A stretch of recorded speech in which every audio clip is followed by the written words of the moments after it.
नमस्कार, अजय चतुर्वेदी। आज चर्चा करने के लिए कई बिंदु हैं और वो सब कहीं न कहीं से निर्वाचन आयोग, केंद्र की सरकार, भारतीय संविधान और लोकतंत्र इनसे जुड़ी हुई है। सबसे पहले आज बिहार में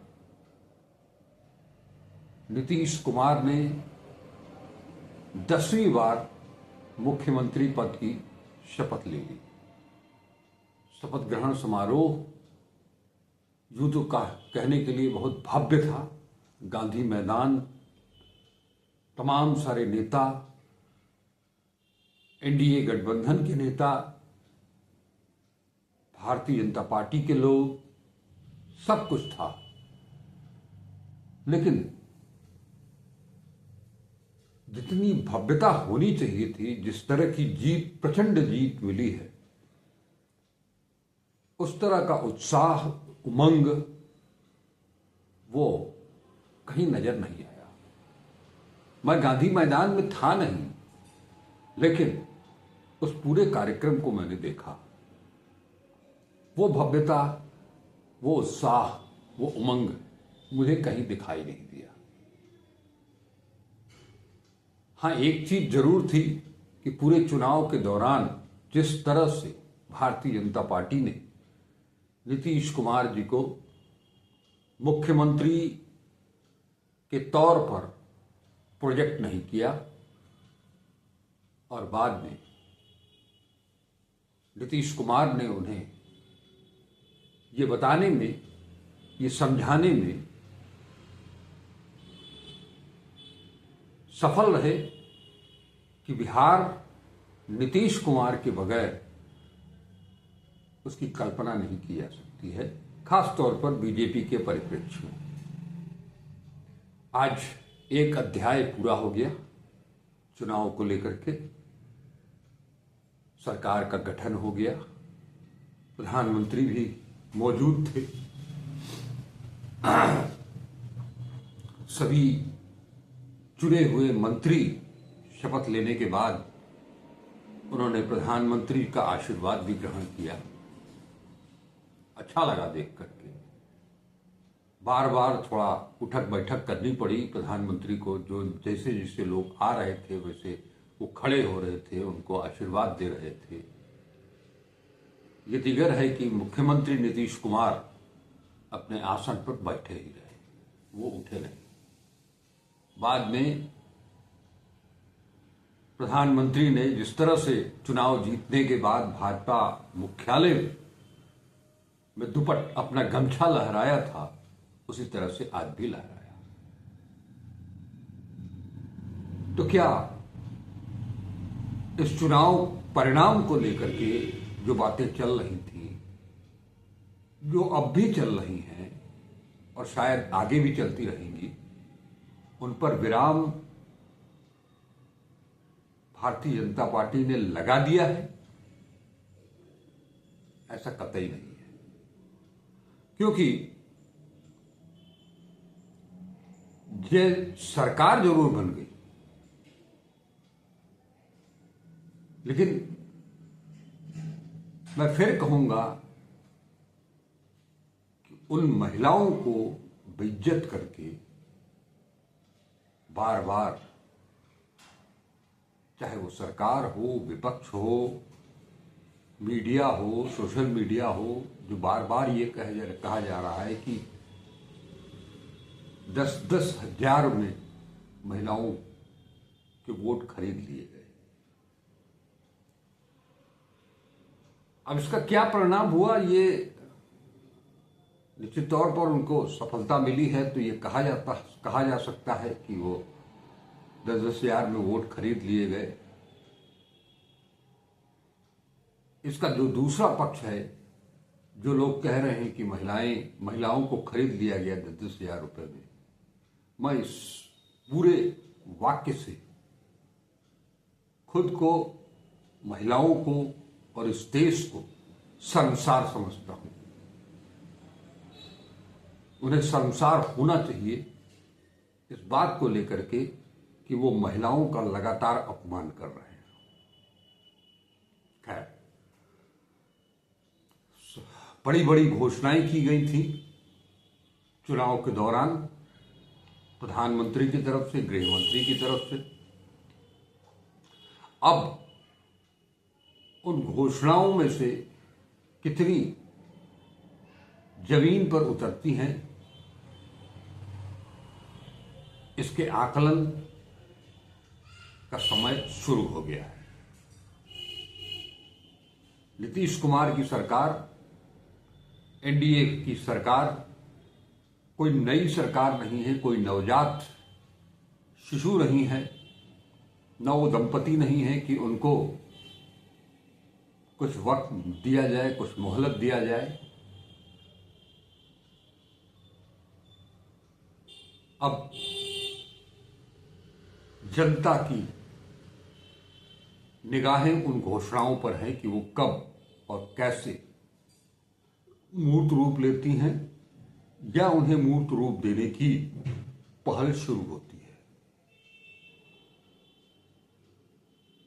लेकिन चुनाव परिणाम को लेकर के जो बातें चुनाव के दौरान, परिणाम आने के तत्काल बाद या बिहार चुनाव के पहले की जाती रही हैं, वो बातें निरंतर जारी रहेंगी। वोट चोरी का मसला जो हरियाणा चुनाव से शुरू हुआ था लोकसभा चुनाव के बाद, वो लग रहा है कि अंतहीन हो गया है। हरियाणा, महाराष्ट्र और बिहार, बीच में दिल्ली भी जोड़ लीजिए। लोकसभा चुनाव के पहले मध्य प्रदेश, राजस्थान, छत्तीसगढ़ जो चुनावी प्रक्रिया थी या चुनाव आयोग ने इस भारतीय लोकतंत्र को, चुनावी प्रक्रिया को जिस दोराहे पर ले आकर के खड़ा कर दिया है, अब तो बुद्धिजीवी ये कहने लगे हैं कि अब भारतीय लोकतंत्र की जड़ें धीरे धीरे खोखली होने लगी। उधर इसके ठीक विपरीत चुनाव आयोग को, केंद्र सरकार को, भारतीय जनता पार्टी को बचाने के लिए इस देश के 272 प्रबुद्ध नागरिक, जिसमें कुछ सुप्रीम कोर्ट और हाई कोर्ट के रिटायर्ड जज हैं, रिटायर्ड ब्यूरोक्रेट्स हैं और सेना के रिटायर्ड अधिकारी हैं। इसके अलावा कुछ एम्बेसडर्स भी हैं। उन सब ने राहुल गांधी, कांग्रेस और विपक्ष द्वारा बार बार जो वोट चोरी का मुद्दा उठाया जा रहा है, खास तौर पर राहुल गांधी जिस तरह से वोट चोरी को देश के सामने लाने की कोशिश कर रहे हैं अपने पीपीटी प्रेजेंटेशन के माध्यम से, उसका विरोध किया गया कि वो अनाप शनाप बिना आधार के आरोप लगा रहे हैं, संवैधानिक संस्थाओं को पर हमला बोल रहे हैं, संविधान को कमजोर कर रहे हैं। ये एक उल्टी धारा है। इस बात को गोदी मीडिया भले ही उसको एक मसाला मिल गया है, लेकिन देश का तमाम बुद्धिजीवी वर्ग इसकी आलोचना कर रहा है, सवाल खड़ा कर रहा है कि ये लोग तब कहां थे जब चुनाव आयोग तमाम लेवल प्लेइंग फील्ड की अवहेलना कर रहा था, विपक्ष की आवाज को अनसुनी कर रहा था। कुछ लोगों ने सवाल इस पर भी उठाए हैं कि चुनाव के दौरान जिस तरह से 10-10 हजार रुपया जीविका दीदी के खातों में ट्रांसफर किए गए, ऐसा संविधान या चुनाव आयोग की जो नियमावली है कोड ऑफ कंडक्ट जो है उस पर कोई सवाल नहीं उठाया, जबकि बताया यह भी जा रहा है कि कोड ऑफ कंडक्ट में भी ये स्पष्ट निर्देश है कि किसी भी तरह से मतदाता को लाभान्वित करने का, उन्हें पैसे देने या उपहार देने या किसी तरह की इस तरह की प्रक्रिया, अगर कोई योजना पहले से भी चल रही है तो चुनाव के दौरान वो स्थगित कर दी जाती है। ऐसा पूर्व में राजस्थान में अशोक गहलोत की सरकार के साथ किया जा चुका है, लेकिन इस पर कभी कोई आवाज कहीं से नहीं उठी। फिर भी देश के गणमान्य नागरिक हैं, बुद्धिजीवी हैं, तो इनके साथ इनकी बातें बहुत सारे लोगों की तरफ उनको आकर्षित कर सकती हैं और इसीलिए इन्हें आगे किया भी गया है बचाव के लिए, चुनाव आयोग की बचाव के लिए, भारतीय जनता पार्टी के बचाव के लिए, आरएसएस के बचाव के लिए, कांग्रेस के केंद्र सरकार के बचाव के लिए, प्रधानमंत्री नरेंद्र मोदी और गृह मंत्री अमित शाह के बचाव के लिए। खैर, इस बीच कांग्रेस और राहुल गांधी ने, मल्लिकार्जुन खड़गे ने चुनाव चोरी, वोट चोरी के अभियान को जारी रखते हुए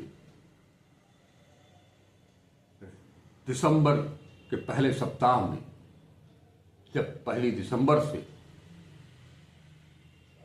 संसद का शीतकालीन सत्र भी शुरू हो रहा है, उस दौरान ही उस ऐतिहासिक दिल्ली के रामलीला मैदान में एक बड़ी रैली कांग्रेस करने जा रही है,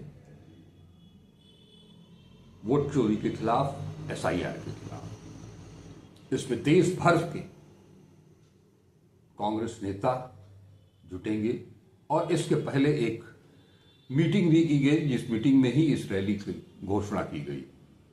उस मीटिंग में उन 12 राज्यों के कांग्रेस कार्यकर्ता पहुंचे थे, प्रदेश कांग्रेस अध्यक्ष,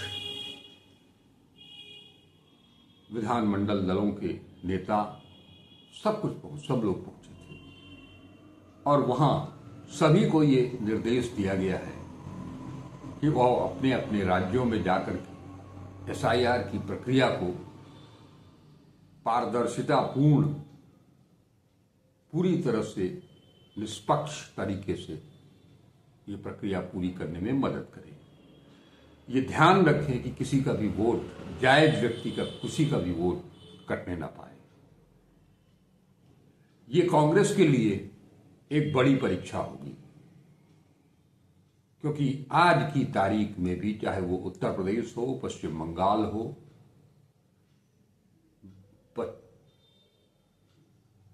या अन्य कोई राज्य हो, कांग्रेस का संगठन कहीं भी खड़ा दिखाई नहीं देता है।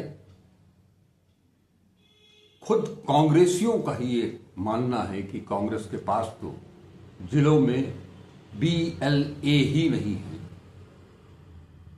तो वो बूथ पर जाकर के या जो कैंप लगेंगे एसआईआर के लिए, उनको पूरा कैसे करवा पाएंगे, कैसे देख पाएंगे कि क्या गलत हो रहा है, क्या सही हो रहा है, कौन जाएगा? ये एक अलग सवाल है। बावजूद इसके कांग्रेस हाईकमान ने ये निर्देश दिया है, तो हो सकता है कि इसकी कुछ औपचारिकता निभा दी जाए, कुछ बयान, कुछ विज्ञप्तियां जारी हो जाएं, लेकिन muझे लगता नहीं है कि इसका कोई बहुत असर पड़ने वाला है कांग्रेस को लेकर के। आखिरी सवाल, आखिरी मुद्दा हमारा ये है कि भारतीय जनता पार्टी,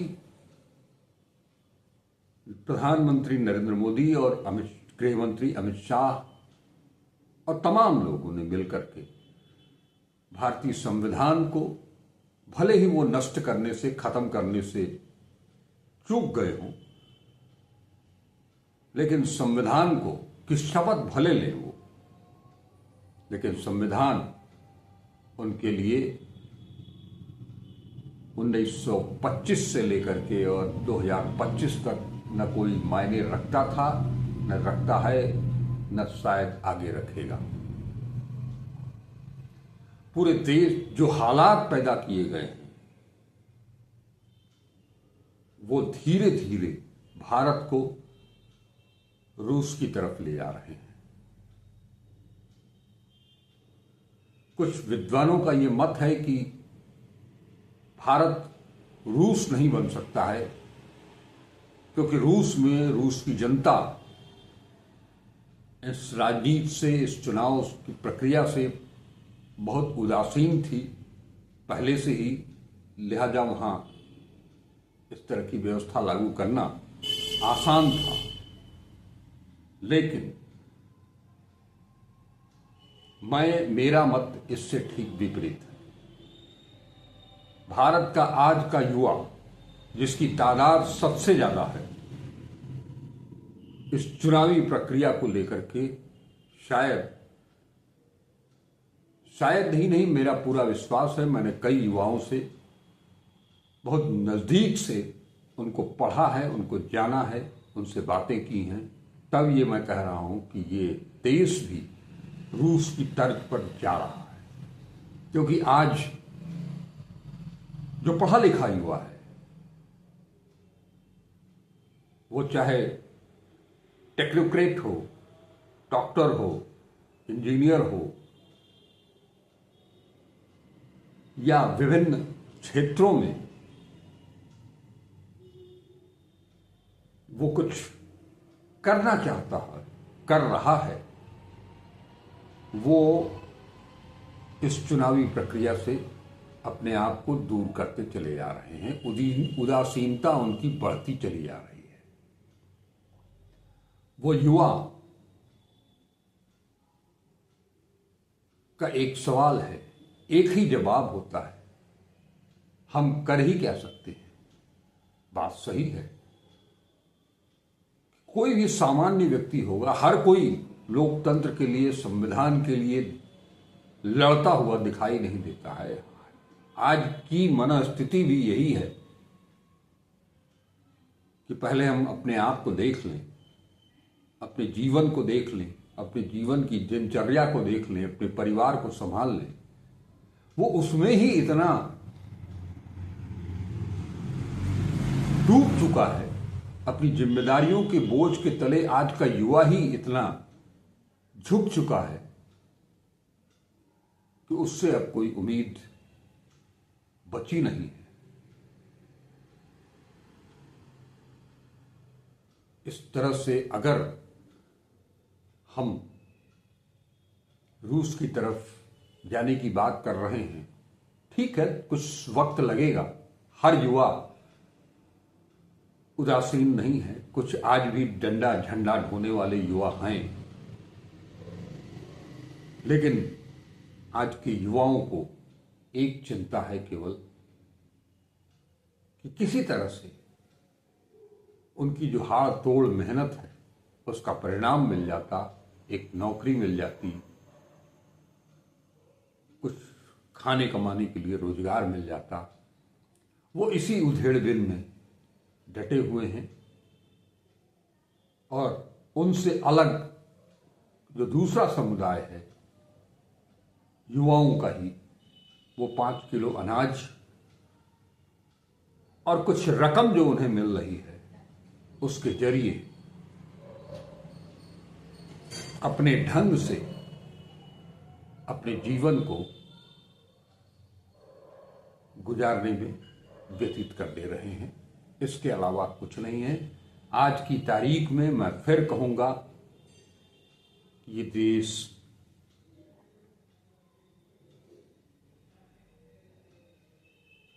अब उदासीनता के रास्ते पर चल निकला है।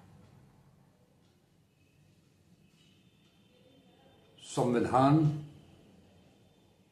लोकतंत्र अब शायद चंद मुट्ठी भर लोगों के लिए ही रह गया है। कुछ लोग संविधान को की शपथ लेंगे, माथे लगाएंगे और कदम कदम पर संविधान की हत्या करते रहेंगे, और कुछ लोग संविधान को बचाने के लिए अपनी लड़ाई जारी रखेंगे। नमस्कार, अजय चतुर्वेदी। वीडियो अगर अच्छा लगे तो लाइक करें, ज़्यादा से ज़्यादा शेयर करें, अपने कमेंट्स से अवगत करावें, और चैनल को अब तक सब्सक्राइब नहीं किया है तो इसे सब्सक्राइब जरूर करें।